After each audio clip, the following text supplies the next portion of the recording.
Good morning student. आज हम प्रकृति और मनुष्य के तृतीय दृश्य के बारे में आपको अवगत कराएंगे। इसके अंतर्गत प्रथम के अंतर्गत हमने धुआं से आप लोग को अवगत कराया था कि किस प्रकार से चारों तरफ का वातावरण दूषित हो जाता है और हमें उसको स्वच्छ करना चाहिए। द्वितीय के अंतर्गत हमने नदी के बारे में बताया किस प्रकार से नदी ने अपना रास्ता बदल लिया है और हमारे यहाँ स्वच्छ जल की जगह अस्वच्छ जल आ गया है। ये हमारी ही इंसान की ही देन है। तृतीय दृश्य के अंतर्गत विजय शंकर पांडे जी कह रहे हैं कि यहाँ पर मनुष्य ने ही हमारी फसल को उपजाऊ बनाने के लिए किन किन चीज़ों का इस्तेमाल किया है, यानी क्या प्रकार की कुछ विषाक्त दवाइयों को मिलाया है, जिससे वो विषाक्त दवाई यानी जिससे कुछ अच्छे कीड़े जो हमारी फसल को उपजाऊ बनाते हैं वो भी मर गए हैं, और जो हमारी फसल को नुकसान पहुंचाते हैं वो तो मरेंगे, क्योंकि हमने दवाई ही इसीलिए छिड़की है। तो यहाँ हम उसके बारे में आपको बताएंगे। आदमी फिर से, यह एक नाटक है। आदमी फिर पर मंच पर आता है। तुम कौन हो? इस उपस्थित होने का क्या प्रयोजन है? आकृति बोलती है, मैं अस्तित्व हूँ नदी, पहाड़, वृक्ष और पशु का, इसलिए मेरा एक नाम धात्री भी है। धात्री मैंने धरती।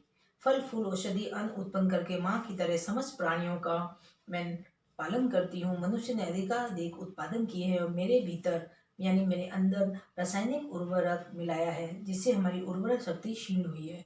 मनुष्य ने क्या किया, उस धरती माँ के अंदर रासायनिक उर्वरक यानी उर्वरा शक्ति, उनकी जो उपजाऊ करने की जो पावर थी, जो शक्ति थी, वो सब खत्म हो गई है, क्योंकि उन्होंने फसल की सुरक्षा के नाम पर कीटनाशक दवाइयों को जीव जंतु से बचाने के लिए छिड़काव किया है, ताकि जीव जंतुओं का भी विनाश किया जा सके। इससे क्या हुआ, जीव जंतु के विनाश की वजह से उस उपजाऊ मिट्टी पर भी असर पड़ा है। आदमी बोलता, तुम बताओ, तुम्हें इस तकलीफ पहुंचाए बिना अधिक से अधिक अन्न और फल किस प्रकार से उत्पादन किया जा सके। आकृति बोलती है, रासायनिक उर्वरक से हमारी उर्वरक शक्ति क्षीण हुई है। किससे? उपजाऊ धरती रासायनिक उर्वरकों से क्षीण हो गई है। अब उसके स्थान पर देसी या जैविक खाद का प्रयोग करो।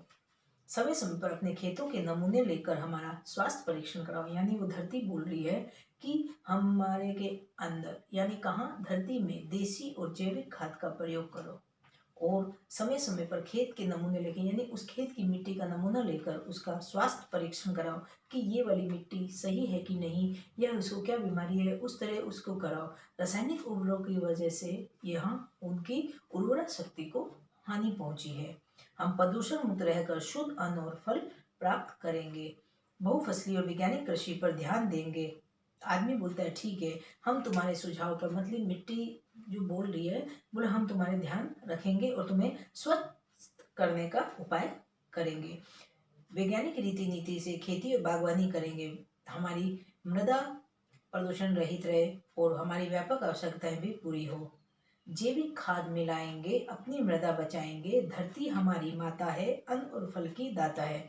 विजय शंकर पांडे द्वारा यह एक नाटक था, जिसके अंतर्गत मनुष्य को सामने सचेत कर दिया कि अगर तुम इन सब चीज़ों का ध्यान नहीं रखोगे तो तुम्हें ही हानि होगी, और इस बढ़ती जनसंख्या के कारण अगर हमारी खाने की शक्ति यानी अन्न और फल भी अगर अच्छी फसल के नहीं हुए तो हम बीमारियों से ग्रसित हो जाएंगे। अगर नदी का स्वच्छ जल नहीं मिलेगा और अगर हम आयरन युक्त जल का उत्पादन यानी नीचे से तो उगा नहीं सकते पानी को धरती के अंदर से, नदी ही अब हम खराब होती जा रही है पानी से, कूड़े करकट के पानी से, और उसके अंदर केमिकल्स वगैरह कारखानों के पानी भी अंदर डाल दिए जाते हैं, तो नदी का पानी भी स्वच्छ नहीं रहा।